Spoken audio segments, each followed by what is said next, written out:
So I've been reading an ancient Chinese newspaper, and I came across something very interesting. Story about an ancient Chinese teapot. Not any old teapot, but the so-called assassin's teapot. Well, as a chemist, I'm always interested in poisons and toxins and what they can do to the body. I love to read about Agatha Christie and look into methods of poisoning. Well, the ancient Chinese had a very, very clever method. How do you do away with your enemy? Well, you invite him or her to dinner and you offer them tea.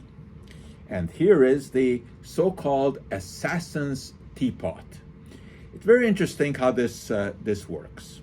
So you would pour yourself some tea, and I'm going to let that be represented just by water.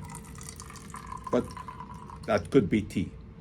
And then you're going to serve your enemy also tea. But this time it would be poisoned. Of course, the poison would be invisible, but I'm going to let you see it because I've used some red dye. But coming from the same pot, there's absolutely nothing in the glass before, except for the marking 7, which tells me that PLA, polylactic acid, so it's biodegradable. But I can now pour some poison, as you can see.